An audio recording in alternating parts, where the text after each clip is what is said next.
What's up, LA Sparks Weekly fans? We are here, Game 44, the finale. Yes. And it's also Fan Appreciation Day here inside the crypto.com arena, where the Los Angeles Sparks will be facing off against the Las Vegas Aces. As we all know, we dealt with it. We cried out our tears, took our late night showers to, soothing ourselves. The Sparks will not be going to this year's playoffs after they took care of business versus the Mercury, but the Seattle Storm win by 1 point, knocking off the Valkyries there. So tonight, just a game to have fun, the final one for some of these ladies possibly in the Sparks uniform. Yep. But it's a night that, hopefully it's fun. Hopefully they can try to get this win, get to 500. That would be a cool thing to see. So, DJ, what's your thoughts on tonight? Fan Appreciation Night for the final game here of the season. Fan Appreciation Night at the end of this season means something special because last year, fans, we only won 8 games. Man. You better come out and appreciate that we won more than 20. Facts. Okay? Getting to 500 has been a journey, and the one thing that the Sparks have given us this year is entertainment. You can't say you wasn't entertained. The ups and downs, the peaks, the valleys. We had hope until the last game, Michael. So I'm very appreciative. I'm going to appreciate the fans. I'm going to feel appreciated as well. And really appreciating the players. I'm glad we got to talk to so many of them and this new coaching staff and everything. So I feel like I'm at peace with this ending. Closure is at an all-time high. I'm still in my villain era, but I'm not feeling too saucy today. Okay, yeah, and you got to be proud of the Sparks team, right? Coming off of the struggles of last season, the struggles to start the year. At one point, I think they sat at like 2-8 because of the injuries and players trying to figure out the role. I thought we was gonna win 8 games again. Man, and Reagan trying to figure out the roster to fit the right pieces, and things was like, it's about to be another long season. Then they get hot. They start picking up these big victories and giving them a fighting chance to get to the playoffs, and it just didn't happen. But tonight, with the season finale, no Rakia. Yep. No Alaman, I believe. Yep, no Alaman. Yes, no Alaman. So Ray Burrell is starting, and no, not Julie Van Loo. SAB, Sarah Ashley Barker. Okay, yeah. So SA, she started. We're going to see SA finish up her rookie season. Ray, who's had the best season so far. Ray, if she don't drop a 20-piece tonight, 30 piece, she should just go crazy. Don't have there's no ramifications. Yep. Win, lose, or draw, you are finishing your season here today. So Ray Burrell. Put it all on the line. That's what Coach said at the presser. Speaking of Coach and the presser, we should probably kick it over to her. Yep. Let's talk about it. What? I was talking. There's that whole debate between these two. Okay.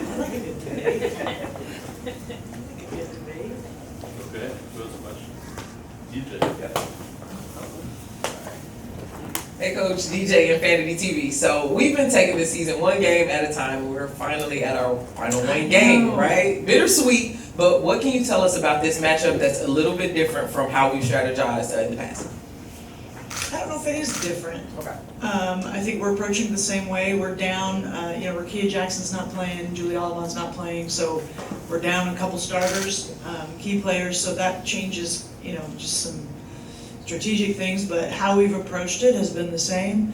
I want our guys to tonight's, I think our fans have been phenomenal this season, and they've showed up, and when we weren't doing great in the beginning, they still showed up, and, I want this city to be proud of the Sparks, and so I want our team to leave it all out there tonight, and give these fans one last hurrah at crypto. Obviously, we know Vegas is, I don't know how many they've won in a row, a lot, and Asia's playing on another level, so it's not like we're just going to be like, yay, let's have fun. Like, it's going to be a competitive game, but I do want us to play loose, play free, play with joy.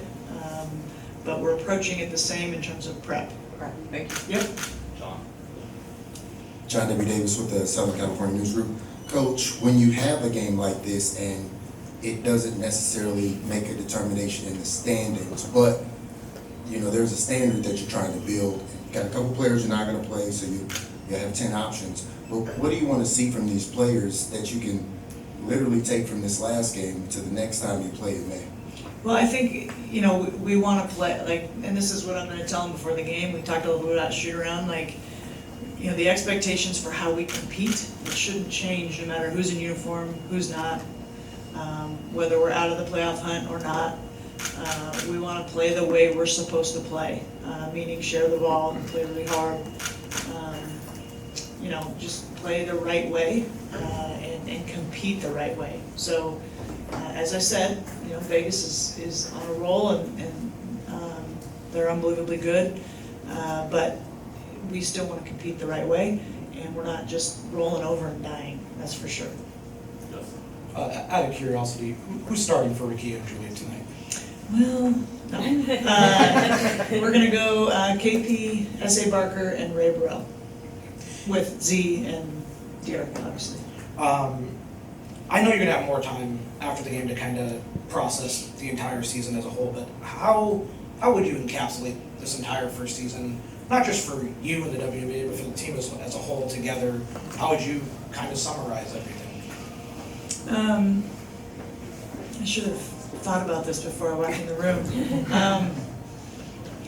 For me, I know you said not about me, but I think it answers the whole question too. Like, for me, this year was, my first year in the league, and it was new, and it was hard, and it was challenging, and it's relentless, and it just keeps coming. But it was super rewarding, and I love a good challenge, and I think, we started off tough. We had a lot of injuries and new coach and new players and all the things, and I'm incredibly proud of our team's resolve and their ability to stick together, stick with me, stick with this org. And so I think we've done, I'm competitive as hell, and so I'm disappointed that we didn't make the playoffs, but I don't feel like it was a failure. I think we're setting a good foundation for where we want to be, and what, we can look at our season at a couple games in May or June where it's like, oh my gosh, if we could have that back, and that's a lesson for next year. So even though, it's like, oh, it's only May, it doesn't really matter, it does matter. Give us one or two more wins, and we're having a different press conference today. So, I think it was a good year. Definitely peaks and valleys, but I'm proud of these players. Hi, Coach. Along those lines, and you kind of touched on it, you mentioned the fans. Can you talk a little bit about, I know like last year there were 8 wins, this year we're at 20 plus. Can you talk a little bit about your message to the fans and kind of like the growth of women's basketball in LA? Yeah, and that's, I appreciate that question. One of the reasons that I wanted this job was because of LA and because of the market it is. And yes, it's competitive. There's so many things competing for fans' time, right? To buy a ticket to a Sparks game or to buy a ticket to anything else that goes on in this greater city, right? Like, but man, if you can build it, they'll come. And, LA loves winning, and so do I. And so the fans have been phenomenal. And like I mentioned, when we were struggling, they still came out. And it's been fun to kind of, the vibe has been even more and more as the wins have added up. And I just want to continue to build on it. But I have appreciated the fans so much. I think they've been phenomenal. Our players feel it. And you talk about creating a culture of winning. The atmosphere you play in matters. And, getting great players to come play with you, what the game experience is, how the fans support it, how the fans come out, that matters. And I think we can continue to build on it, and that's the vision, and I'm going to keep my foot full on the gas to get there. Coach, who did you see grow personally the most as a player? Was it Ray Burrell? I know I've seen her grow a lot, so Yeah. Who would you pick that you seen grow the most? That is a hard-hitting question right there. You can speak on Ray Burrell. Okay. I think I've seen everybody grow, and you can, Kelsey Plum grow into being, the third, fourth option to being the first option. That's a tough transition, and there's been some bumps and bruises along the way for her, but she's grown tremendously. I could go through so you start with her, and then you could go through everybody. We don't have time, but Ray's been phenomenal, and I think she's figured out her value on this team and what she brings, and she's kind of, which is, other than, before tonight, coming off the bench and elevating the level of intensity and effort and, the pace of the game, and I think she's figured out that, and she knows she has my trust to go be you. You know who she is. She's just a great human, and she's goofy as heck. But I love that. I love that about her, and she brings life to any room she comes in. And I want to, fan that fire rather than try to put it out. And I've seen a lot of growth from her, and she's improved throughout the season too. So she's been a joy to coach. Thanks, Jack. Hey Coach, the first time I interviewed you, you talked about how they were still trying to figure out the system. There were some kinks in that, but now we've grown and we've seen that everyone's firing on all cylinders. For you personally, how does it make you feel to see that they've not only bought into you as a coach, but your system, and they've grown in that? Yeah, it's rewarding. It's humbling, right? And I had confidence in it, and I believed in it, but that only goes so far as you can get people to follow you. And but they have, and it also helps when you have success doing it, right? When it started to click, it was like, oh, she's not as crazy as we thought. Yeah, it's rewarding, it's humbling, and but I'm not satisfied. That's for sure. Anyone else? Go ahead. Was there a point in the season where, because you mentioned they fully bought in, was there a point in the season where maybe to you it actually clicked that they got it, they believe in me and what I am trying to do with them? I don't know if there was an aha moment. I just did my best to stay super consistent, super steady, reiterating the same messaging, not varying from that, not getting emotional. So I think it was just kind of a slow drip, and then suddenly, you have those watershed moments, but I don't know if there was a game or a moment that I can think of. It's all a blur at this point too, though. So maybe in a month I'll have a little more definitive answer on that. Miho, the last one. LA fan base grew so much this year, and then we see many fathers bring their sons to women's game. What do you think about that? I love it. I love it. I was telling KP this morning, so I have two 9-year-old boys, and I went in, Henry, my son, I went into his bedroom last night to tuck him in, and Kelsey had given him a signed shoe, and it was front and center on his bookshelf, and I thought, that's so cool. They don't know, and the things have shifted so much to where little boys wear Kelsey Plum jerseys or whatever, like Asia Wilson, whoever it is. It's a different generation, right? And that is so cool to see. When I was 9, there was women that played, but it was pre-internet. And it certainly wasn't on TV, right? So I had Michael Jordan. I had Charles Barkley on my wall. Now these boys and girls can have these badass women, and I think it's one of the coolest things about this movement. Thanks, everyone. All right, thank you. I'll see you after. All right, we're back. We just heard from Coach Lynn Roberts there in the pregame.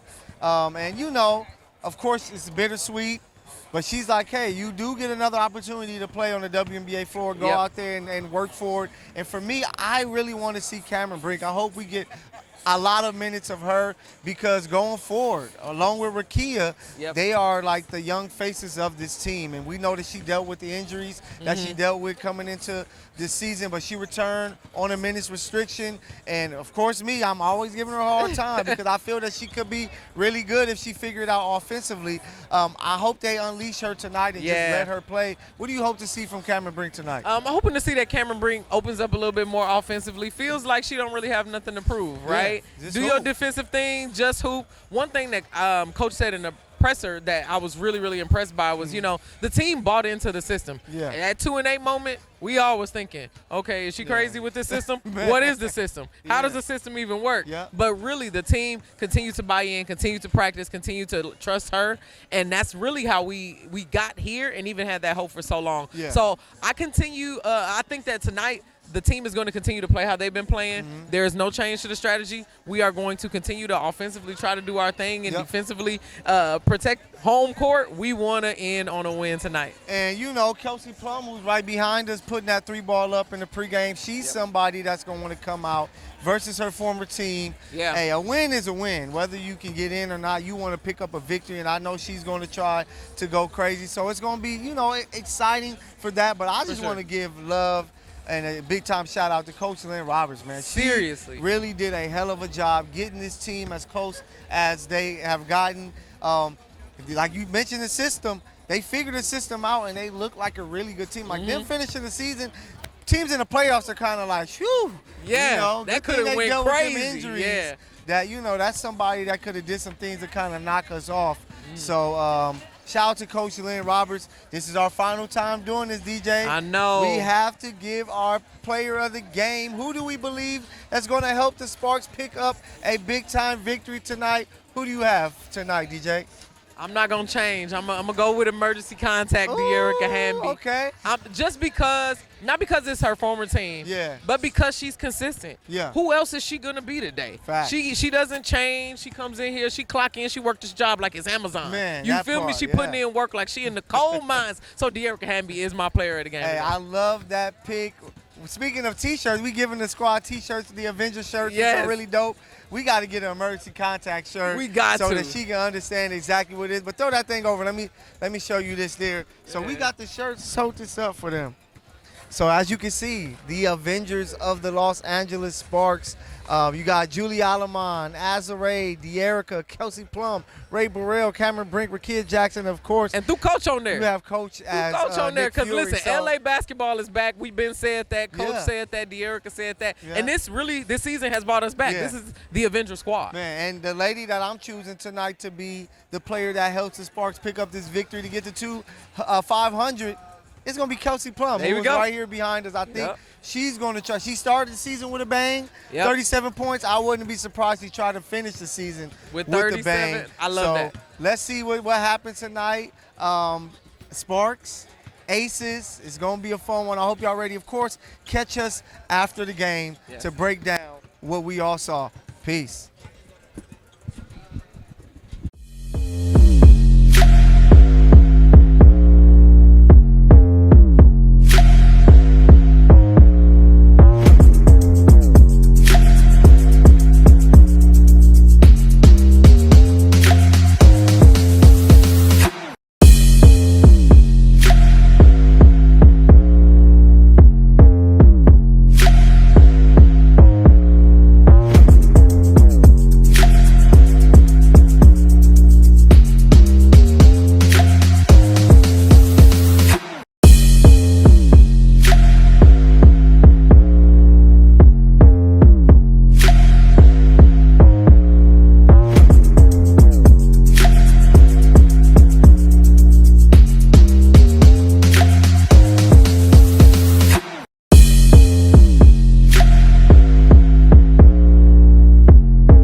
Yo, what's up, guys? We are here. The final game of the regular season is a wrap. The final game of the season for the Los Angeles Sparks is a wrap. They come up short against the Las Vegas Aces, who played all their starters. Crazy. And they balled out and did their thing. But if you're wondering why it looks real different, it's because it's truly a wrap, man. It is a wrap. They taking the floor out right now. Man, as we speak. So, Michael Matthew, of course, DJ Treacy Treats, LA Sparks Weekly. Sparks finished the season 21-23. I know that we're going to have a special show for y'all. We're really going to break it down. Yep. But just to see this season come to an end, just what's your thoughts on it? I mean, 100% better. 1,000% better. Yeah. Morale, the actual wins, the fan experience, the overall player engagement. Yeah.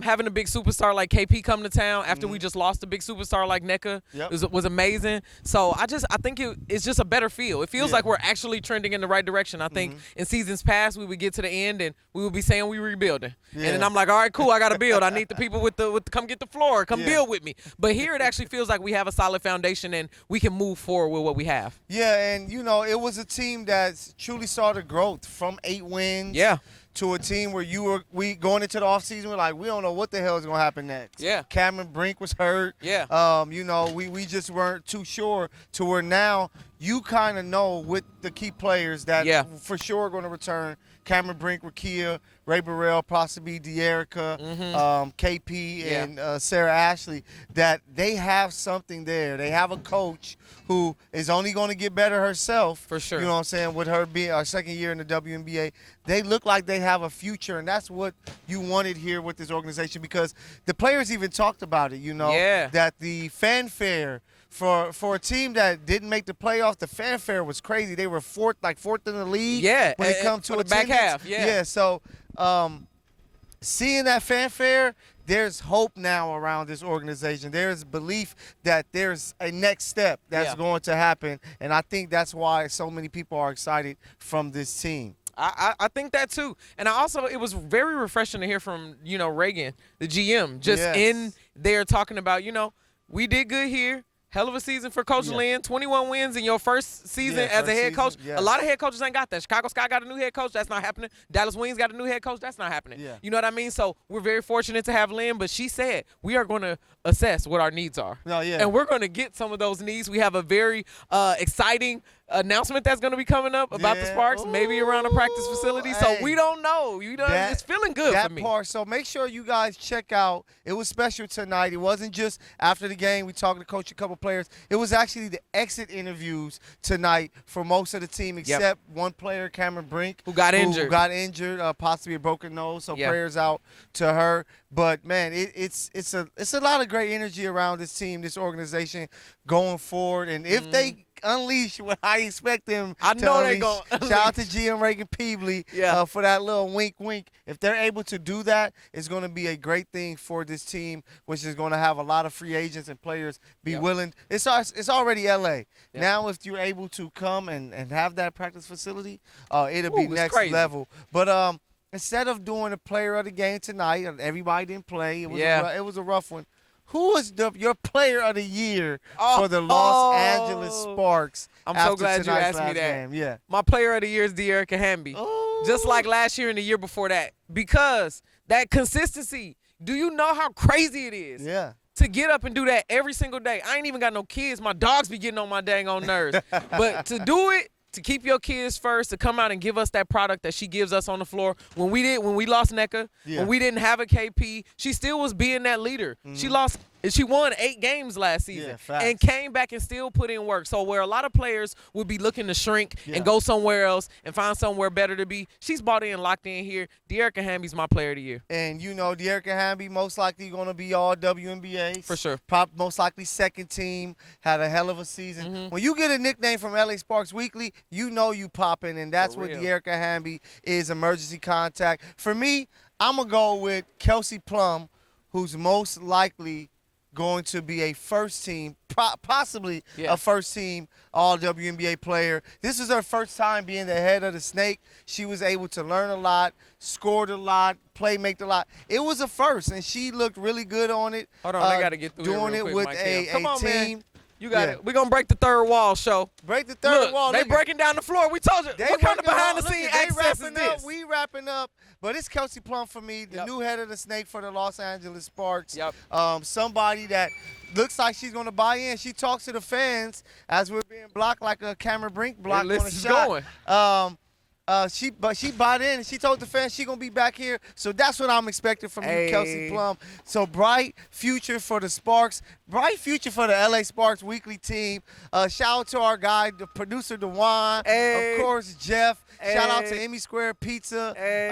Watch there. Me Sports you know, Bar. Watch Me Sports Bar in Long Beach. Shout We out got to the Fan. crew. We got Mike We Fan. got Mike Fan. We got Elam who show love. We got Yeah, Mint, Mint, Jackie Jackie Ray. Shout out to And Ray. Warren Parr. You know, Ray the yeah, numbers like guy. Everybody who tapped in, it's been a hell of a season. Like I said, we're going to really have a farewell episode in the stew. I'm going to try to invite some friends of the show to come We join have a little us. drinky drink. Yeah, you know? and talk about this season. But, hey, we had a good one. We hope that you enjoyed us. Fresh content coming, baby. Infinity TV. Ellie Sparks Weekly once again. Michael Matthew.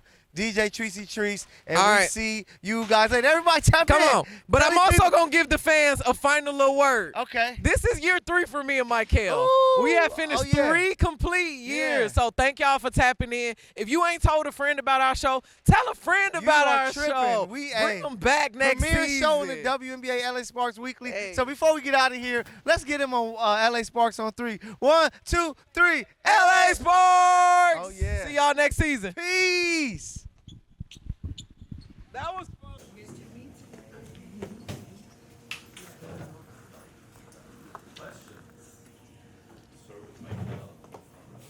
Hey, Coach. Michael Matthew, LA Sparks Weekly. Just wrapped up your rookie year Yeah. here as a coach in the WNBA. Just where have you seen yourself grow the most as a coach this season, and where do you see yourself growing as we get to next season? Oh, a lot of ways. This has made me better. Coach, I think the thing that I had to learn while doing, and I'll be much better at it moving forward, just how to teach and do film and all the things without having practice time, right? That's an adjustment. I think we figured it out, but, that was an adjustment.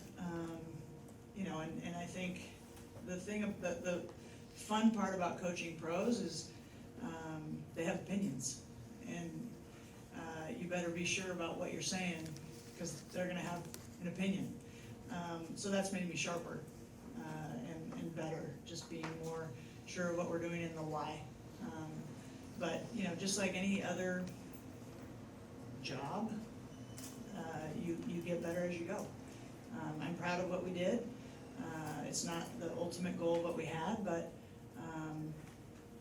the improvement, I'm proud of that, the way these guys battled all season and we went through adversity and they stuck together, and I am proud of that. So I'm disappointed, but like I said before, I don't feel like this season was a failure at all.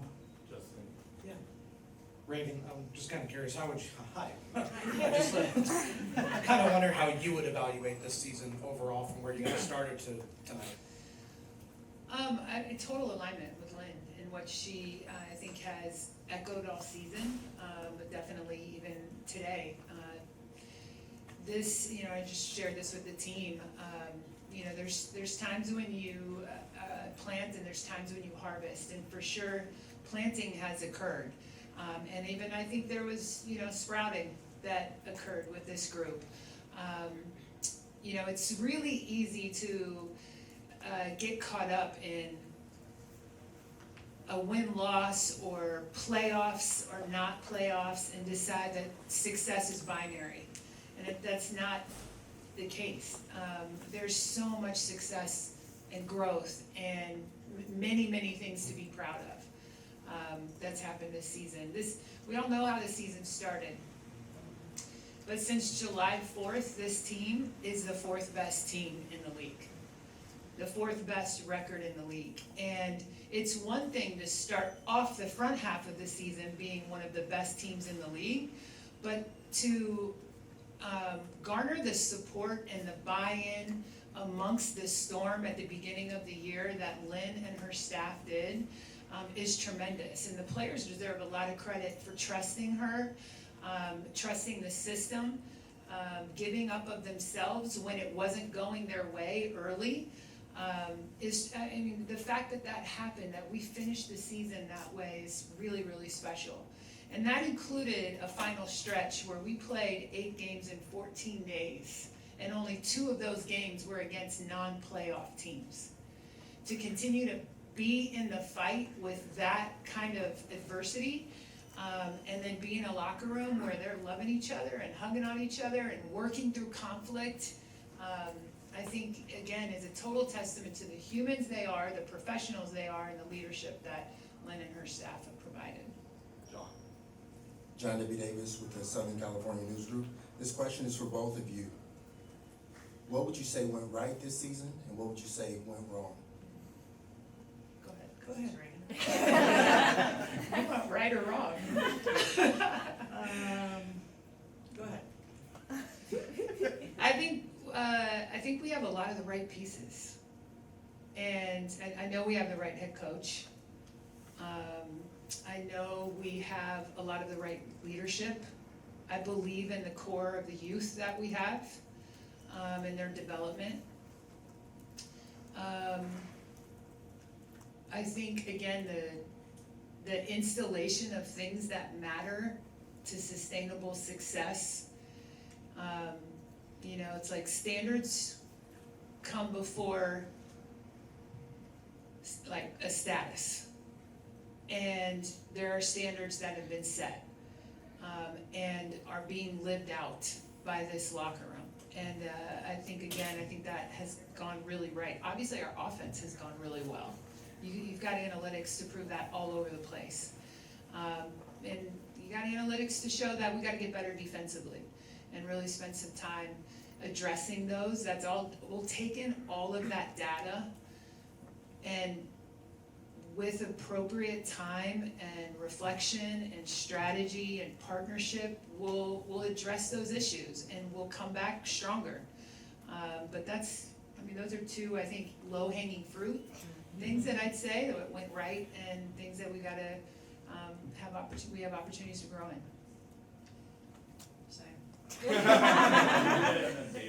Hey, it's DJ Infinity TV. Reagan, this question is for you. Talk to us a little bit about being in the GM position and acquiring a generational talent like Kelsey Plum. What kind of ripples does she send in the organization, whether it's community impact, morale inside the locker room? Like, what is her real impact from this season in the organization, and how can we see it build in the future? Well, Kelsey was and is, I think, one of the best decisions we've made as an organization. We knew bringing her into this org, the standards that she sets for herself, were going to raise the standards within our organization. The expectations that she has equate the expectations that we have.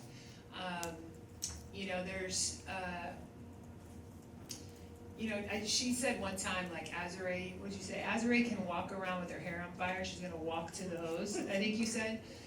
Like, KP's gonna sprint and get the hose, come back, douse her, and be ready to go and be like, come on, rim run. And like, that's just the intensity in which she does things. But I think also what she takes a lot of pride in that we witness is her adaptability. And she's learning and adapting and self-evaluating and challenging herself in so many areas of her own growth on the floor and her leadership and how she approaches an off season, how she approaches in season. It's really special to watch. And we've got young players and veterans that are learning from her and duplicating some of the things that they're doing and adding it to their game, and that's true leadership, is influence. So we see that. She broke organizational records this year. She broke league records. And again, the data is there to show the impact, but the leadership, I think, is another one of those areas that's huge. But I think you also, when you talk about big talents in this org and impactful talents, you gotta talk about Rakia. You have to talk about De'Erica.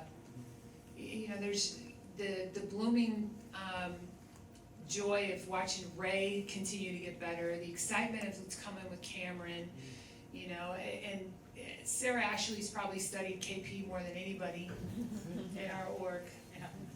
So that's exciting. I mean, there's Azure, the impact Azure's had.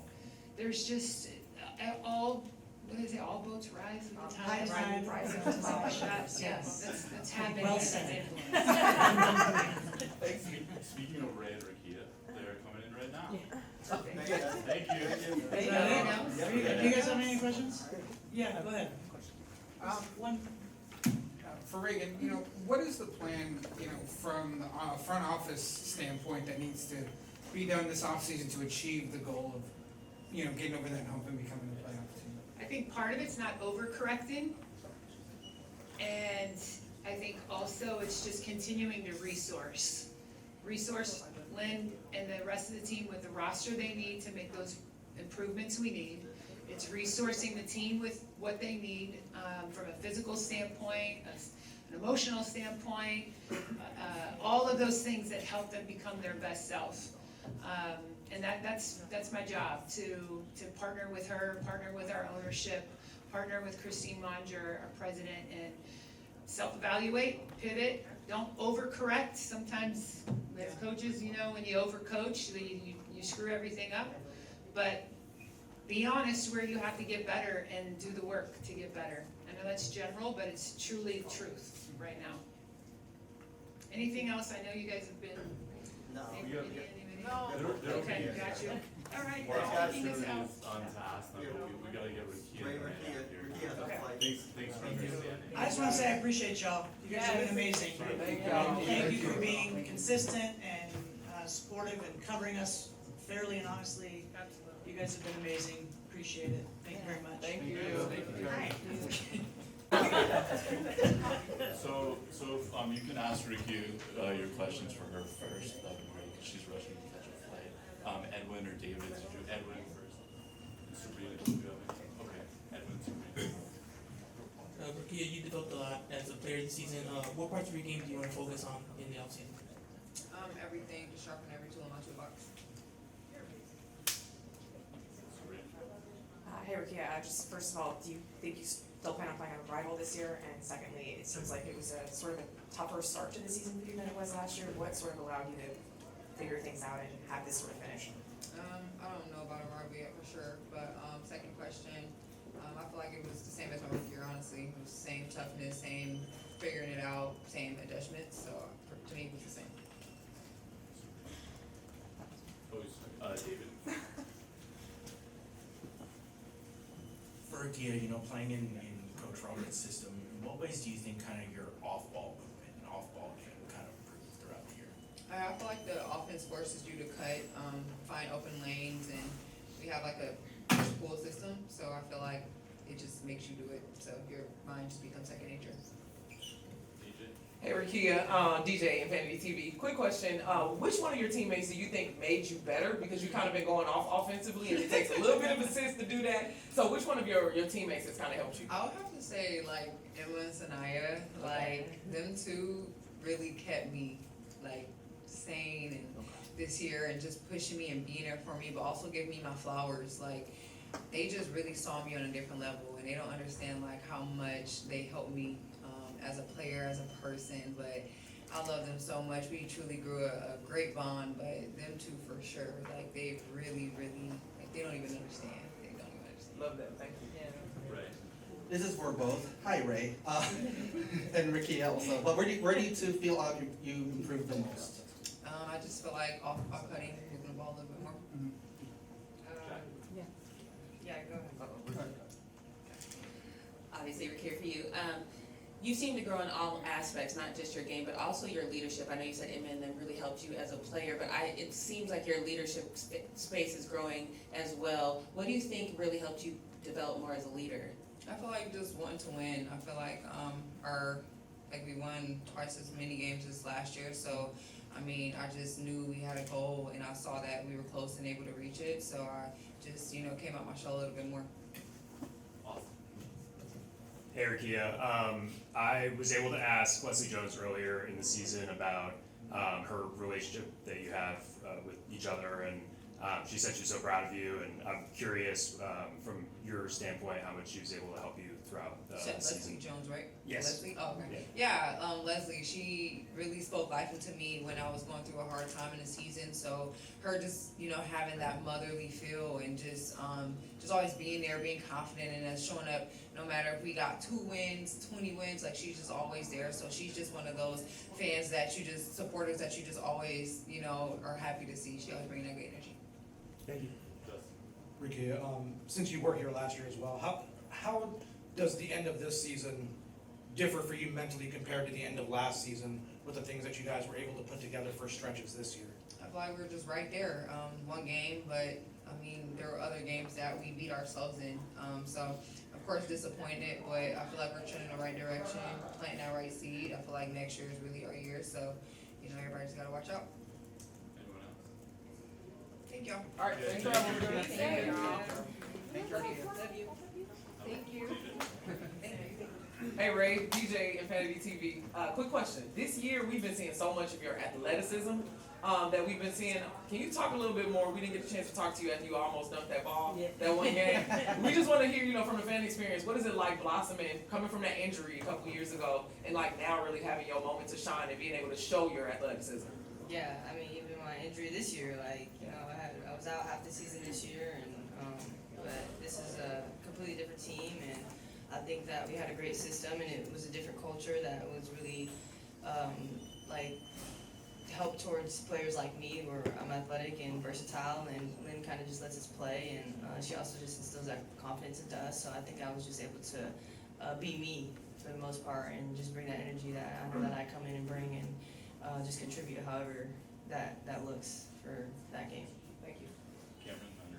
Hi Ray, you've had some of your best basketball coming in at the end of the season. What kind of energy does that give you going into the off season, and how does that affect kind of the work that you're going to put in now? Yeah, it definitely feels good just having that momentum going into the off season. Like you said, towards the end of this season, I wish that I was playing the beginning of the season so that it could have happened maybe a little bit earlier. But it's good for my confidence, and I'm just excited to keep getting to work and fix what I feel like I need to tighten up during the off season. Ray, seeing you early on in your career and the way that you were coaching, things like that, it seemed like when Coach Lynn Roberts here, she was able to truly unlock a lot of your game to where you could show up on the floor and really play with confidence. Just how big of a boost was it for what the job that Coach Roberts did, and what was she able to do to kind of open up the game for you? Yeah, definitely. Like you said, she just was able to instill confidence into me. She was always just telling me to do me, and I felt like I had a little bit more, I wouldn't say freedom, but just the leash was a little bit looser than it has been in the past. And I'm in my 4th year as well, so I'm getting more experience and getting a hand of the game, and getting to know teams and just the way that we play and everything. So I think it's just also me settling into the league. I didn't play my rookie season. I was on a hardship my 2nd season. Didn't really play the beginning of my 3rd season. Didn't play half of this season. So it's like I've had a lot of ups and downs throughout my journey. So just being able to finally get some stability, I feel like, and having my coach support me, my team support me, I feel like that really is what really helped me towards the end of this season, especially. Ray, you were just talking about how you've had to overcome various challenges throughout your career. Going into the offseason healthy, how do you plan on fortifying your mind to ensure that you're mentally ready and prepared to come back next season? Yeah, just focusing on what I feel like I need to focus on, setting goals for myself, and whatever those goals may be, just taking it day by day, workout by workout, to be intentional with what I want to work on and what I want to bring to my off season and back to the W season next season. So yeah, just being very intentional with how I am throughout the off season, even just eating and routines and everything as well. Last question for Ray.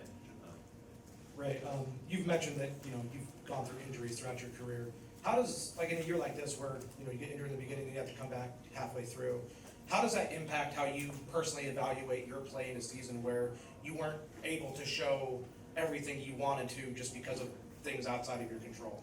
Yeah, it just is, you can't always control things that happen, and so I feel like even with the injury, I still was able to be really focused and tuned into the team and to they needed from me, whether I was playing or not playing, and I think that really helped me to stay focused while coming back from my injury, and I think that really helped me even just coming back as well when I started playing was still being really engaged and still trying to learn any way that I can, contribute to the team any way that I can, whether I was on the court or on the bench, just bringing that energy regardless.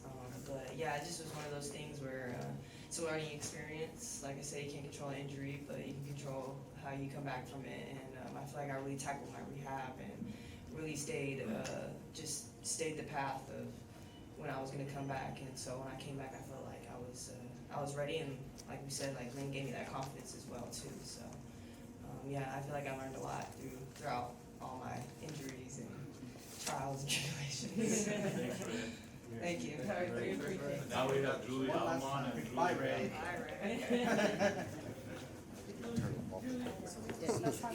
What do you feel like went right this season, and what do you feel like went wrong?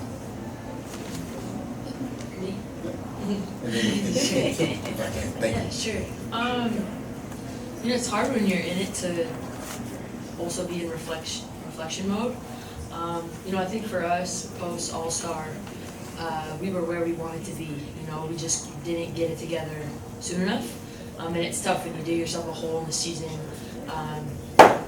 Pretty much every game is super important, and there's a couple close games at the end that, we could have won, could have gone our way.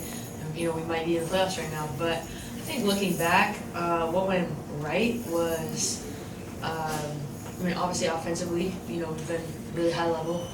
I think defensively, that's the biggest area of growth in the offseason, individually and collectively.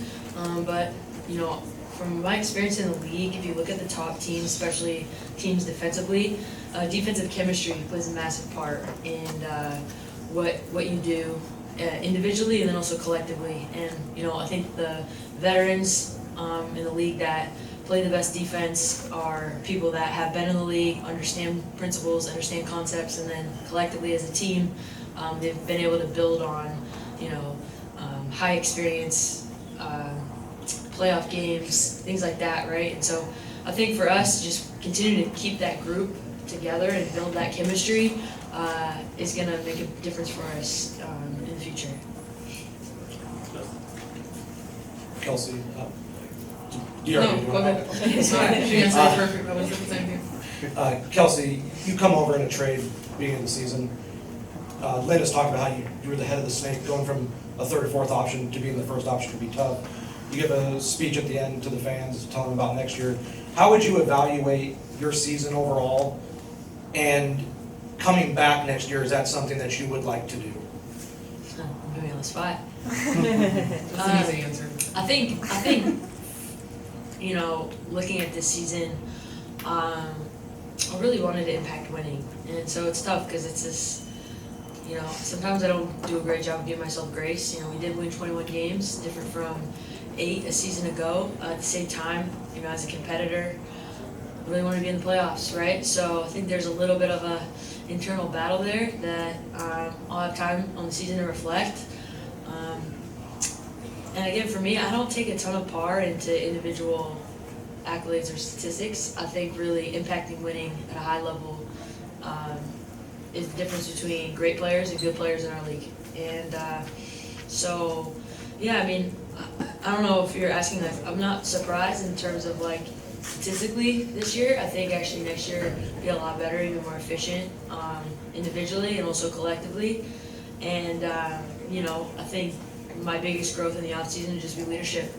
And never been the head of the snake before, so I've learned a lot. I think I have a lot of areas to grow in that area. And that's probably going to be my biggest focus moving forward. Dearica, thinking about last season and this season, obviously big difference in results, but can you talk a little bit about the energy in the building and how it's changed from last year to this year with the addition of Kelsey, but also just sort of the community in LA and the fans and all that good stuff, what you've noticed? Kelsey mentioned that I think we had the 4th highest attendance, and even last year I think we were pretty much up there, but definitely feel like the crowd this year is way more motivated and involved, and they see what we're doing and what we're trying to build here, and they're on board. And so we're just grateful. Crypto's so big, so at times you kind of lose sight of the amount of people that are in there. But it's an amazing atmosphere. For De'Arca, I mean, kind of building off that a little bit, Coach has talked all season about how this is a build and whatnot, and you're now one of the longest tenured players here. Just what have you seen this season in terms of, building that culture that she's been talking about? Yeah, I mean, you had to break it down to build it back up, and I think for me, I just, she thinks I'm gonna cry. Sounded like It's hot, right? I'm not tripping. I just like my optimism and perspective of things is I'd rather have a slow burn than like a quick fix, and then it just not like be the same. So when you're talking about long term and wanting to build something for the years to come with the core that we have and the young players and like going forward, I'm not like happy that we're not in the playoffs, but I'm very like said optimistic about where we are in the second half of the season, and we still can get so much better, which is crazy. Hey, DJ from Emphatic TV, I'm gonna build a little bit on that question because you kind of teed me up there. So like we've been talking like 3 years. Consistency is what I've been saying to you sitting right here. So like now we've been talking about consistency and we're drastically different. Take me through the mental fortitude. You usually say never too high, never too low. Yeah. But you're literally like right where you said you knew you would be. So like how do you mentally go into and finish this season and go into the next season? I'm gonna take my time this offseason. I always do. I focus on like what's most important to me, and that's my kids and my day-to-day life, and get back at it. I'll set another vision board. The goals I had on there this year, obviously I had us as a top 4 team, which the second half of the season we finished. So just and like I said, it's like a long-term thing. So those goals will be reached. I'll put the same goals back on there, individually and as a team, and I do believe in power of the tongue, and I think we're gonna get there. I know we're gonna get there. Edwin, and then Sabrina. My questions for Kelsey. Last year you were supposed to play in Unrivaled, but ultimately didn't play. Will you be playing in that league this upcoming season?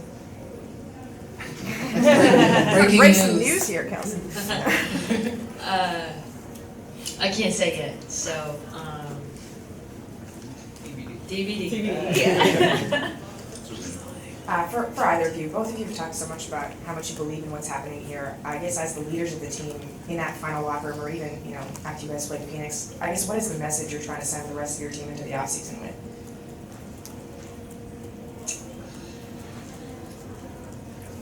It's funny. Maybe like 2 weeks ago, I was calling Dee. I was having a moment. I was just frustrated, like I want to win. She was like, hey, I won 8 games last year, so this looks different to me. So I think perspective is key. And, we have a lot of youth. The biggest thing I think is just this offseason is unprecedented. I've been messing that word up all day. Unprecedented. Yes, I'm not going to even try. For everyone in this league, right? And the league's getting better and better, more talented, more physical, more dynamic, and players have an opportunity this offseason to transform themselves. And that's not just on the Sparks, that's every player in the W, right? Especially players that are not under rookie contracts. So, I think the message is take that chip and that hunger, and, our league's a little bit unique because we have a longer offseason. Even though people play in other leagues, we have a longer offseason for the W. You can really transform your game. If you decide to go to work, you can transform your game. And so, we're looking forward to having some of that talent be transformed in the offseason and come back different individually as our roster, but also collectively. Hey, Kelsey and De'Arca. Obviously, there's been a lot of talk of how much you both mean to the team from a leadership perspective. Leadership, I feel like, is something that is easier to carry when you're not doing it all by yourself. So I'd love to know what each of you mean to each other, to have each other to lean on from a leadership standpoint.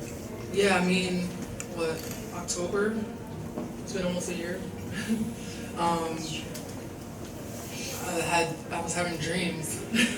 No. Kelsey and I's friendship obviously goes way back, and I don't think we knew that this moment would be here.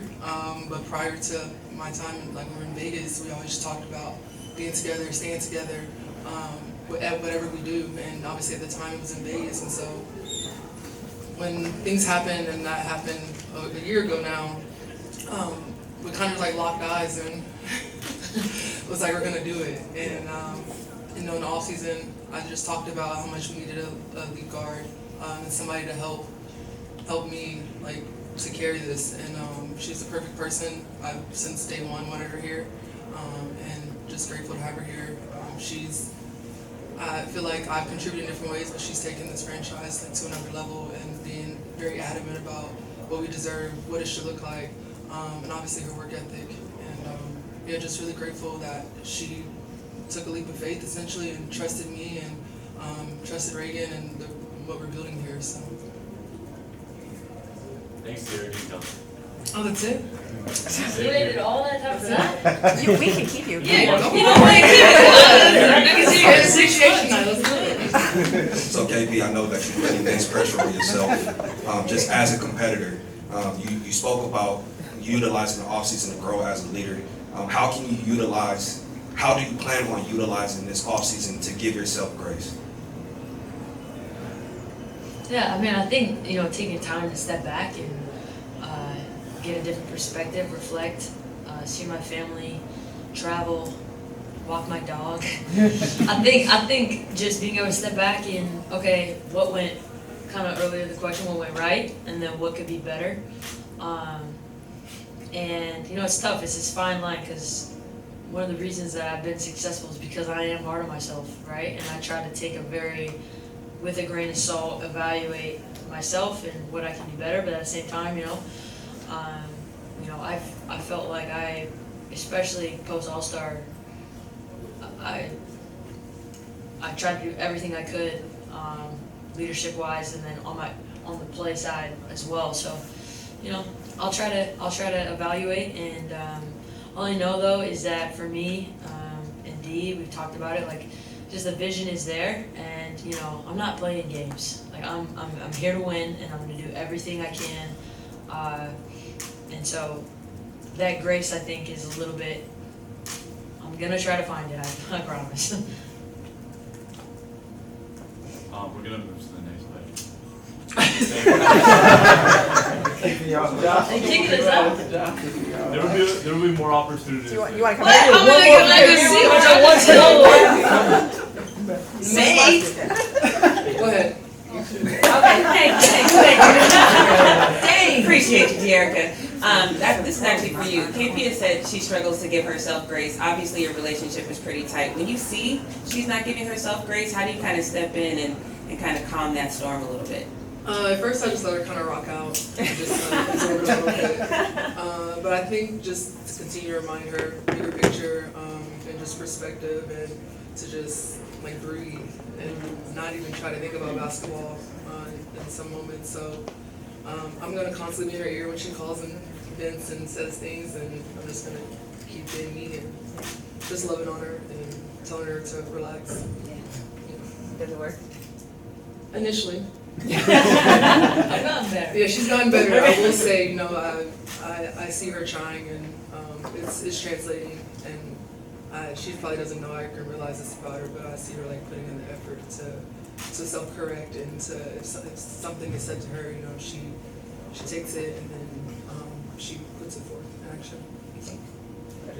Thanks again. Really appreciate it. You cut me, it's cool. Ask it. We'll answer one out. It's a good final one. All right. So KP, we heard you talk about this leap of faith outside of basketball, because basketball models, the world, right? Outside of basketball, can you just give a message to people who might be thinking about taking the leap of faith? Because, this was a big risk for you. We saw you play really good in Vegas. You came here. Wasn't the outcome that you wanted, but there are a lot of positive things that happened. So can you just speak to the audience, the people, the fans who are watching, who might be looking to take a leap of faith in some way in their life? I appreciate that question. I love that question. We get one life. Come on, Josh, you're gonna cut this off. We get one life, and I believe in God. I believe God puts desires in our hearts to do things, and we gotta jump. And it's so funny. It's like, you think about it. Why would you not bet on yourself? Yeah. What do you have to lose? And along the way, like the character you develop, the relationships you form, the experiences that you had, like that's living. I want to live, you know, and like, yeah, if you want to be great or do something great in this life, you kind of have to be crazy. Yeah. And like, I'm cool with it. So and I appreciate that question. So anyone that's, you know, watching whatever it is, whether that's your career, your personal life, relationship, like, I never think I regret jumping and like really betting on who I am and with doing it with the people that you love, because at the end of the day, like, that's what life's about, right? Right. Yeah. Thanks. Thank you. Thank you. Good question. Thank you. Now we have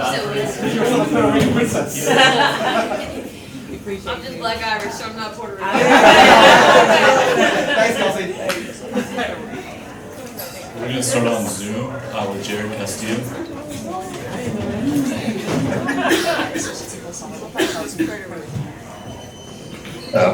Hey, Azure, Jared Castillo from the Marine West Sports. Obviously, about this being kind of like a resurgent year for you. I mean, a couple weeks ago we talked about how you could have been essentially, you know, most improved, and you just kind of cared about how the season went. So, knowing how the season ended, how would you kind of rate your personal experience and how the team performed as a whole? Yeah, I mean, I think it was a great year for me. I think everyone can see that. I was healthy, which was really different than most of my career. So, I mean, that was a plus for me, and I think everybody got to see what I can do when I'm healthy. As for the team, obviously, like, we wanted to make playoffs, so it's a disappointment that we didn't. But, I mean, I said it in the locker room, like, compared to last year, it was a complete difference. The energy, the wins, I mean, the system, just everything was a win, I think, personally, and as a team for all of us. Just going through what we went through last year, it was refreshing to have Lynn come in here, and obviously you never know with a new coach how it's going to pan out, but I mean, she did an amazing job, honestly, for her first year, and us adding KP and others, like, it was just a great season for us, and a good foundation block for moving forward. So it's bittersweet because we wanted to make playoffs and we were that close, but I think we have so many positives that we can draw from this and just keep building on that. Let's go back to Zoom, Andrew Jones. Thanks, Joshua, as always. First for you, AZ23. What was the high mark of the season for you? Was it the double overtime win over Seattle, that dramatic victory over the Liberty, New York?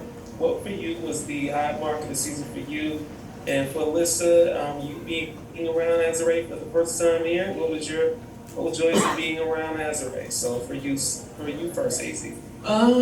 You named the good ones. I think the Indiana win on the road was really huge too. The Seattle game was a thriller. We pulled that out. New York. There's so many games we can pick from, but those three in particular I think were really huge games. And even KP's buzzer beater against Dallas was a huge win too. So I think we had some games that were really exciting finishes and showed our growth throughout the year. For the short amount of time I've been in LA, I think just seeing the way Z approaches every day, the way she's a great teammate, and it's just very humble. Like, she just does what's asked and she does what's necessary for the team, and like, in my opinion, is very underrated. And just what she's been for this team, like, even when I was in Minnesota and watching from afar, like, just what she's been for the LA Sparks has been very impactful and a big part of the reason why there was so much success this season. Hey, Azure, Jackery TV. This one's for you. Reagan, at the top of the season, said she really put an emphasis on player experience and making sure you guys had everything you needed. You've been here for a little bit. Can you kind of talk about the difference between the player experience this season and seasons past? Yeah, I mean, we got our own facility in a sense, so that was a huge step up from last year. And then just little things, food was provided for us, just different things that we gave feedback on from last year. But I think the facility was a huge thing. It's not entirely our own, but just to be able to have our own kind of private space was huge, and it's going in the right direction. I think a lot of teams are taking notice of that's like really important. So that was one of the biggest things that was a change from last year. For Alyssa, I mean, what's it mean to hear all the fans, being a fan favorite here at Crypto? Obviously, you had a short time in LA at USC. You know, what would it mean to be here in LA, and what did it mean to get more opportunities in this building? I mean, it always gives me chills whenever I hear the crowd go crazy. And I mean, like, I really wouldn't be where I am today without all the support from everybody. So it's really appreciated. And yeah, like I'm very grateful that I got this opportunity to be here with this team and to finish out the season with an amazing team. And yeah, I'm grateful for all of it. Justin, on your end.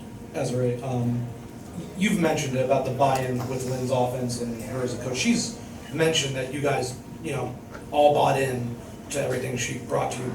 What made you guys buy into the message that she was giving you? I mean, she was a proven coach. She was successful at Utah. And, when a new coach is coming in, you have a choice to, like, just go against it for no reason or just give it a shot. And I think she came in just humble, like, this is what I'm trying to do, very collaborative. She wasn't just like, this is my way or the highway. Like, she's very open to suggestions.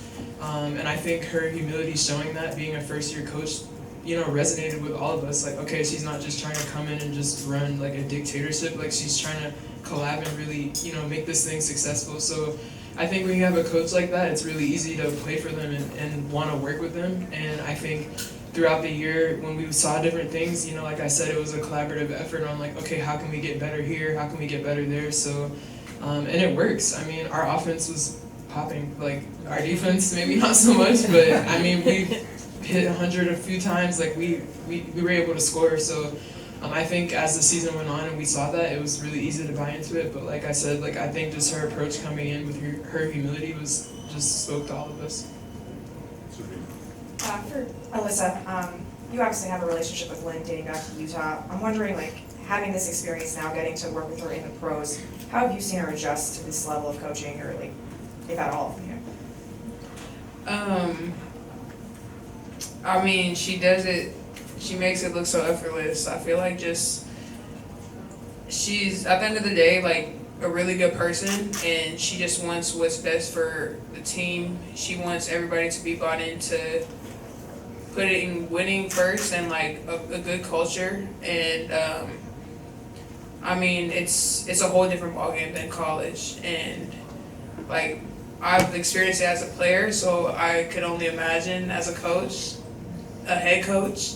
So I mean, just the way she's handled everything with just grace and understanding and being willing to, like Z said, like, she's not somebody who's gonna be like, all right, like, come in and you gotta do it this way, this way, this way, or like, you're out of here, like, I'm not here. Like, she is someone who's gonna listen to you. She's gonna listen to her players, and I think that's just what makes her special, and it makes just the team aspect so just attracted, like, to want to actually like buy into something. It was the same thing when I was at Utah. So like, she's come into a whole different environment, not changing who she is, and just kind of letting it come to her. And yeah, obviously there's things that you got to adjust to, but at the end of the day, I feel like she's just herself, and that's more than enough from what I've seen. That's a great segue. Thanks, Alyssa and Azure. And now we're going to bring back Coach Lynn Roberts and General Manager Reagan Pickering. Thank you. That was an intro, We know you John. had more questions, and we coordinated this.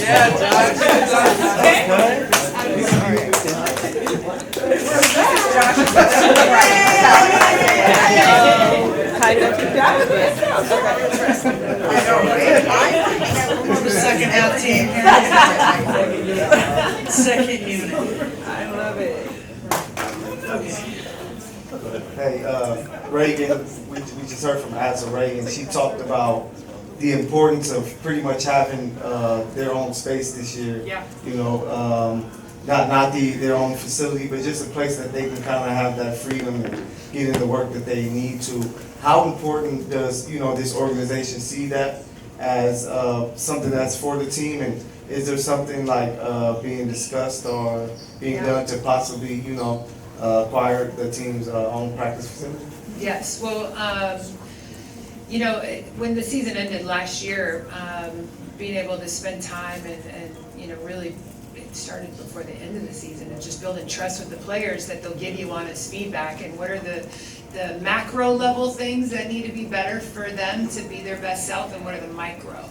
And she referenced some of the micro things, but also getting into JR 286 this year, where they were a great partner for us. Many of you have been there this year. There's a lot of places in this league, people in this league, that I think would love to have that as their practice facility, with the recovery and the nutrition, all of that. But there's big, huge news coming imminently for you all. And, you know, so just you've been patient, but just stay a tiny bit more patient. It's a moment that deserves its own moment. Yeah. And so we want to make sure we do it right. So I understand the question, but I'm excited for that day and all the fun questions that will come from that. Yeah. For Reagan, Yeah. So I guess how would you assess your role in putting this roster together this season, and what have you learned just in terms of the types of players you want to put together, you know, coming into next year? Yeah, I mean, I think because I've been a coach, a head coach, and also, you know, look, when I came into this role, I had spent some time with some other NBA GMs and WNBA GMs, just trying to learn and study, and I continue to get and seek mentorship in that way. But one of the biggest things they told me was, don't run from the fact that you're rooted in being a coach, and don't ever forget what it's like being the coach. And there's moments that, like, yeah, it's really hard to remember that, but I've tried to lead in partnering with her in what this roster needs to look like, knowing what her system needs. And it's not just about what I need. If I bring a player to her that she's not bought into, the player will figure that out, and they won't be their best self. It'll show in the micro actions, all of that. And so it's been great, because there has been so much alignment from the very beginning in how she sees the game, how she sees a locker room culture. I just trust her so much, and because the players also trust her. So it's not been just me, it's been a partnership. And then you guys heard from KP and De'Erica, like, it's a partnership with them as well. I know, she knows, when we've recruited, your best recruiters are your players. And I think there's things that are different between college and pro, absolutely, respectfully, yes. But one thing that's not different is players sniff each other out fast. They know, there are no secrets between them, and we utilize them as a great resource tool, and not just like, what are the skill sets people bring in, but what type of people are they? What type of teammates are they? Emma Cannon, have you guys talked with Emma Cannon? She's next. She's next. Emma. Amazing human. Like, she's as important to this team and what we're doing and what we've been doing as anybody. And we don't know that without the feedback from De'Erica and KP and Danielle Robinson, who had experience with her. So we are because they are, is what I'm trying to say. Justin. Lynn, I don't know if you heard Azure talking about you. She basically mentioned your humility allows you to connect with the players and got them to buy in. When you hear players under you talk about you like this, where you were able to secure buy-in based on that, like, what does that mean to you, and do you think that that is something that can propel you guys forward in terms of building relationships with players coming in? No, I didn't hear that. That's nice. But yeah, I don't coach, you know, for the ink for myself. I love challenging players and seeing somebody go from one place to the next, and being, you know, a support and something along the way. Like, that's why I do what I do. And I'm also competitive as hell, but it's relationships with the players. And yeah, I think, you know, again, that's humbling to hear, you know, it is. And I don't ever want this to be about me. I just get to, call timeouts and make decisions like that, but it's about the players, from now until I hang up the whistle. Edwin, second. Reagan, I know you want to talk about that permanent practice facility at another time, but I hear soon, and I just don't know is soon in the next couple of weeks. Is it maybe something in 2026? Can you have a timeline for when soon might be? Let me Google what is soon. Definition of soon. Soon definition. No, I'm just kidding. But it's very soon. Not gonna have the very. So Add very soon. Quote me on it. Yeah. Like I said, it's a big moment that deserves its own moment. We want to do it justice. You won't have to wait long. No. Winky, winky. Go ahead, David. For coach.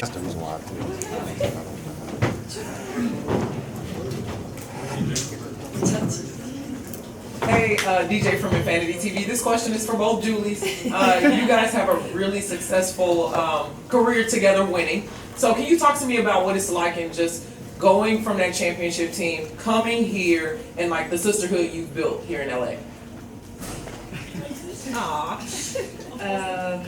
By écoute, no, I'm kidding. I'm not gonna talk Listen, French. Yeah, I mean, Julie and I, we go way back. We've been winning a lot of medals. We also had ups and downs with losing finals and semifinals and all that. Our national team is something very special for us. We had a tough time leaving our teams to get that gold medal this summer, and as you all know, I kind of got punished for it. But it's definitely everything really happens for a reason, and me ending here next to Julie, building that sisterhood, it definitely happened because we weren't that close before. We was good, we was teammates, we loved playing with each other, but we didn't really had a really close bond until here. Like, it literally, I can call her a friend for life. Like, she's in my close circle, and I really love her, and I have her back for life for sure. Well, she said everything. No, I'm really grateful for the friendship we have right now. Like she said, we love playing with each other, but we were not really friends. And now the fact that she came here in LA, she changed a lot of things for me. She helped me a lot. I've said that a lot of times, but she helped me outside of the court and on the court. So I'm really glad that she was here. It was a tough season for her, but she was locked in until the end. I know how tough it was. We've been talking a lot. I've been there the whole time, but she stayed focused and she stayed herself. She was still giving energy the whole time, and so I'm really proud of her because I'm sure that this season's gonna help her a lot for the future. And yeah, it was just I'm just a little bit disappointed that we couldn't be a little bit more on the court together, because with the national team we play a lot together, and I know how we can play together. Yes. So yeah. Everybody's scared of the backcourt, Julie and Julie. So yeah, but I'm really happy that she was here with me. For Julie V, I realized you came to the Sparks at a pretty difficult point for you after what happened in Golden State, but it seems like from the second you got here, just the energy changed in this locker room. Just what did you try to bring, and how do you feel like you were able to help sort of spark that turnaround? I think just my energy, my passion for the game. First of all, I love to love. I lead with love. I like people around me. I just always have joy, and I think that helped the team a lot. And yeah, I just was very happy with this opportunity. What I'm forever thankful for, that I could come to the Sparks and just bring my light. And I think that my veteran experience for sure helps. But just I think my joy and my energy for sure too. So my question's for Alaman. What's the WNBA offseason going to look like for you? Wow, I'm going home tomorrow, and in in 5 days I have to be in Turkey. So my next season in Europe. So yeah, it's another season. It's a lot of games, and for me, it's still important to play in Europe. I love the way we play over there. So I'm really excited for that too. But first, I hope that I can negotiate a little bit more with Fenner and have some days off because I need it. Like, you know, when you play the whole time and you have you can never rest. It's not easy. So I really hope that I can enjoy a little bit more at home, hopefully, because I want to be with my family. Because when I play in Europe, they're not there with me. So yeah, a lot of games, a new season. So I don't have a lot of time to chill. Jack. Hey, Jack Ray TV, this is for both of you. Obviously, you've talked about the love and how you guys enjoy playing together, but is there something, this is for both of you again, something specific that you've learned from each other here in LA? I think a lot. Yeah, a lot. We both opened up to each other a lot. Talked about deepest conversations, struggles. A couple of wines. Yeah. yes, that too. What we needed. I think we just opened up and completely just talked about the struggles, the ups and downs, things we think, things we feel. What happened in the past too. What happened in the past, yes. Our failures, our success. I learned from Julie that she's. I don't even can't put it in words, but Julie's been through a lot. I've learned that I knew Julie she went already through a lot, but I learned just to see how she's dealing with everything and the way she handles her injuries, the way she's been having setbacks. She missed a lot of important games, tournaments in her career due to injuries, and seeing her thrive here with the Sparks, showing her capability of leading a team, staying calm in any circumstances. She just never looks stressed, scared. She's always calm. And I think that, I didn't play as much as maybe I wanted to, but I watched Julie lead the team and I learned watching her. I saw so much growth in her and I loved every second of it.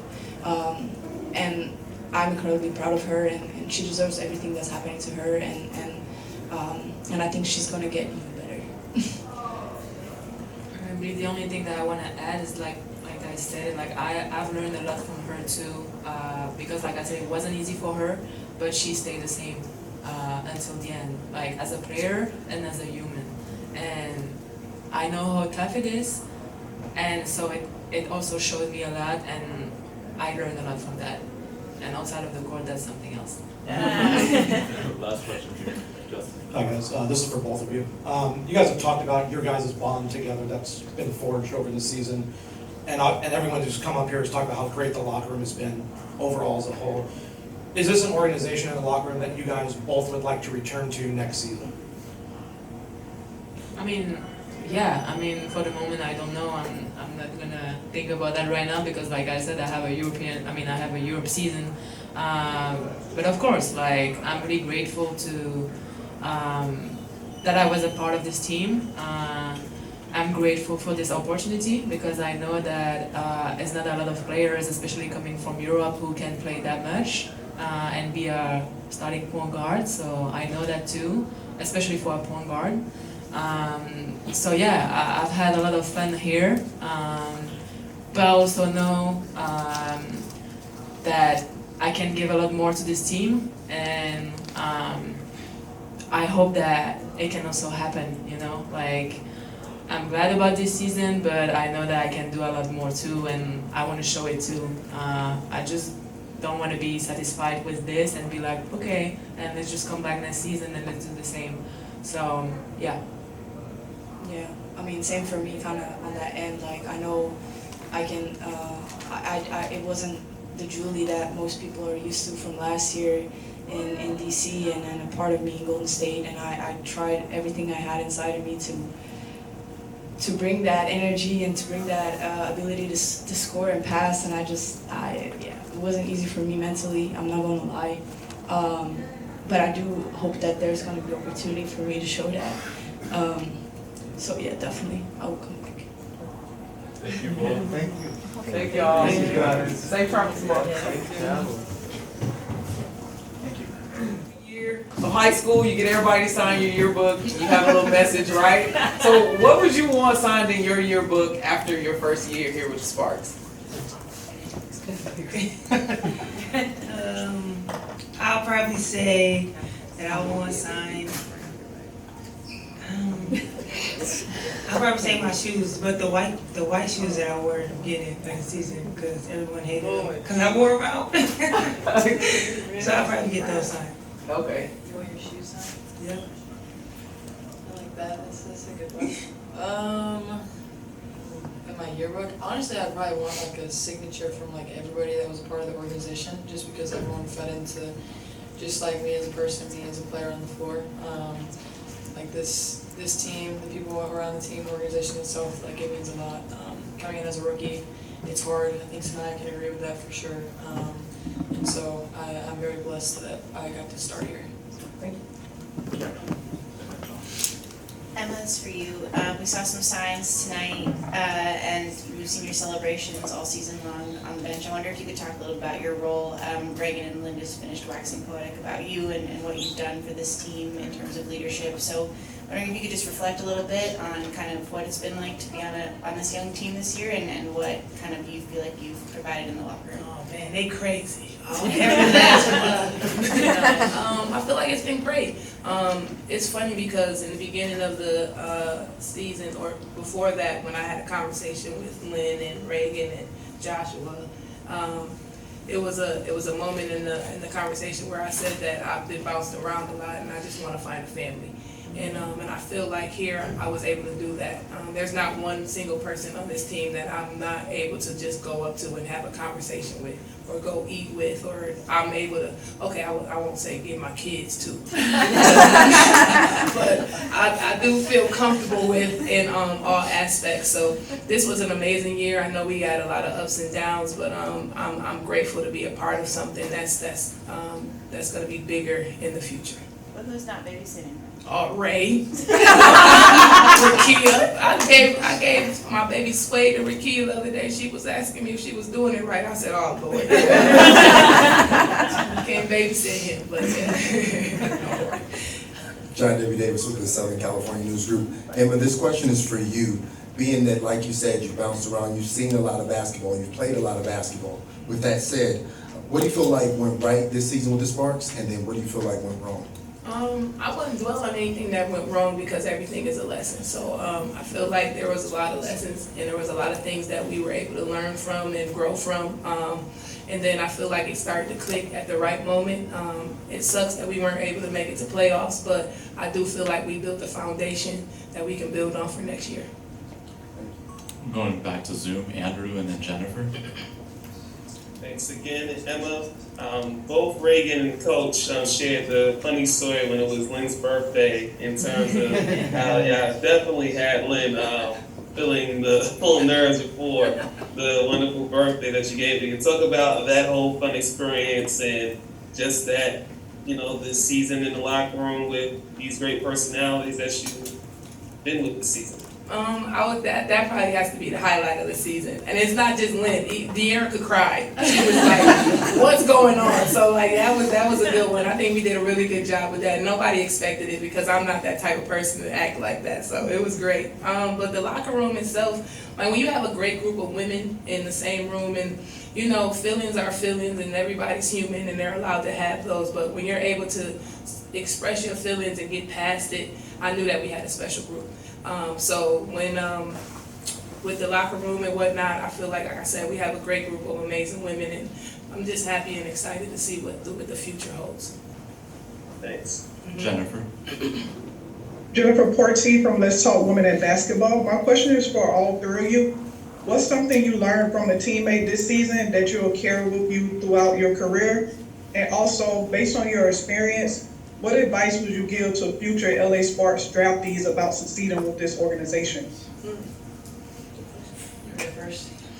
Definitely the one next to me, Emma. She's definitely taught me, how to be a good teammate in adversity, how to be a good teammate even when you're not playing. You still bring the energy when you're on the bench because you're a team for a reason, and it's not just the 5 on the court. The energy on the bench matters too, because when they're coming off the floor, like we've got to show them like we've got their back and we're here for them. And so definitely being able to learn from her and just the leadership that she brings, no matter what position or role she's put in. That's something that's been amazing just to learn from, and I appreciate her and appreciate just everything she's done for me this year.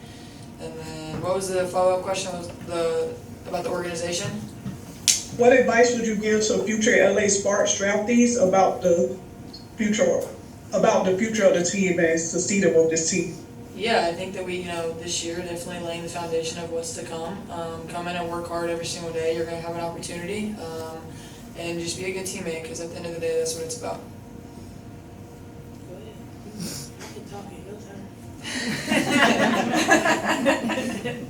I'll probably say from all my vets, they told me no matter what, when you go out there, be who you are, because you made the team for a reason and for what you stand for. And I would say for the Sparks, the ones that get drafted, just trust your process, because everybody's process is different. If you made it this far, you're here for a reason, and go be great every time the number is called. I would say just showing up every day, regardless of how you feel or what's going on in your life. You have to understand that a team is a team, and that regardless of what's going on, you just have to be able to show up and have a positive attitude. And then for the people that are coming up, if one door closes, another one opens. I feel like always hard work outworks talent. So just always stay in the gym and stay ready. Thank you. First, and I had to say, I realized you guys have played basketball now for like 12 months straight, but what is it that you want to work on in the off season, having gone through this experience in the WNBA? And then if I could ask a follow-up,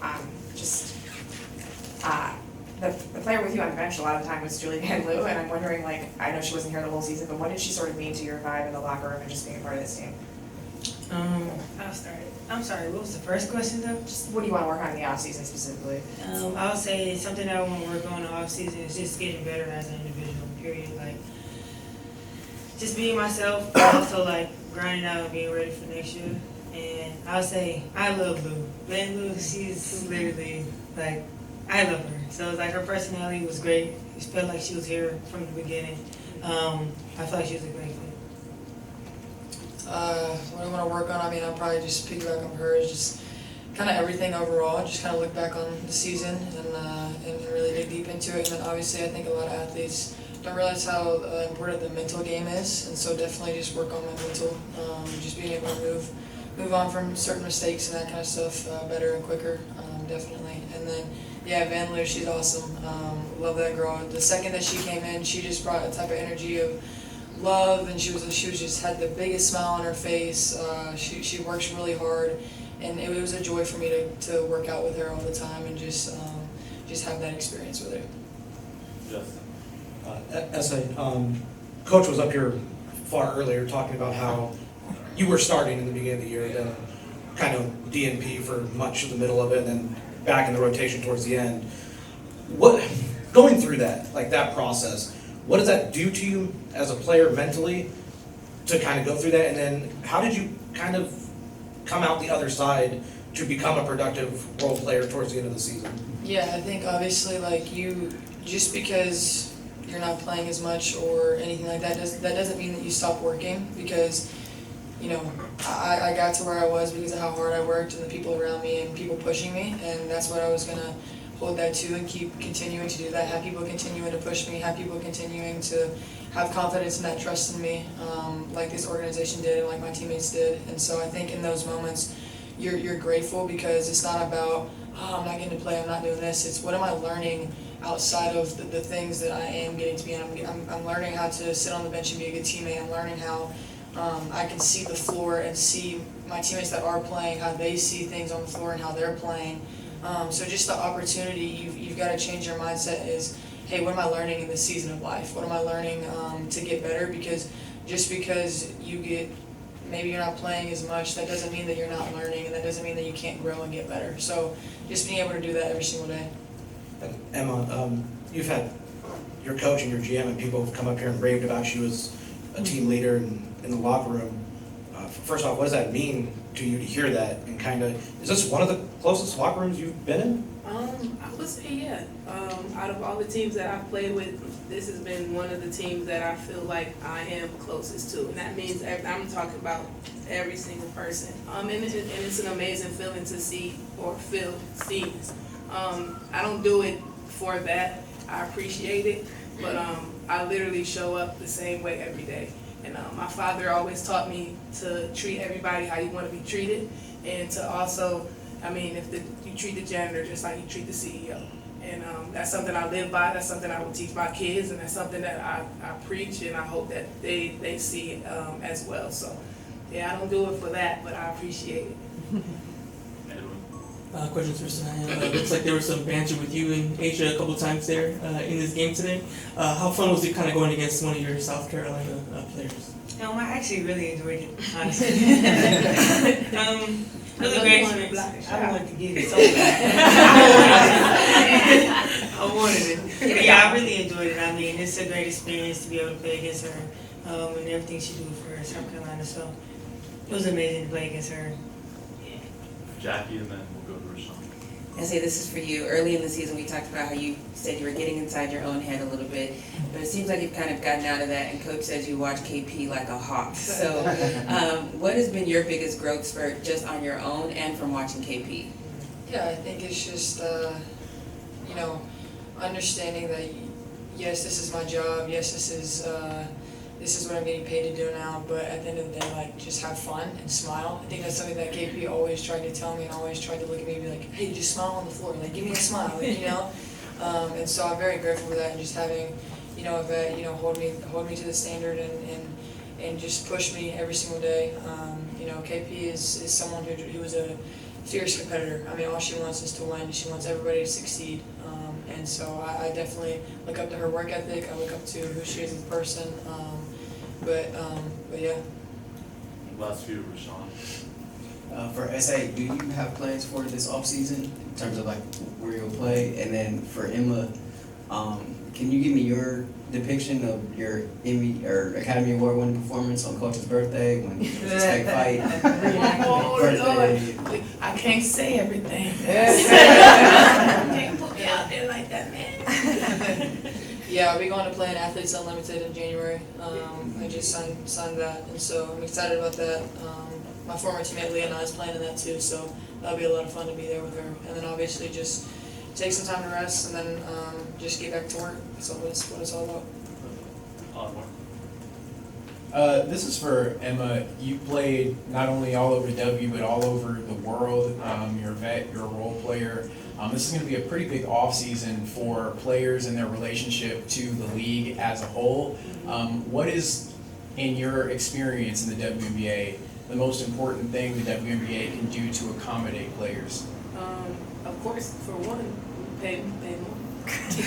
That's number one thing at this moment. But also, I feel like we need to be heard. There's a lot of things outside of money that we want and we need, and I feel like this is a time that we want to put our foot down and demand it, and hopefully we get it.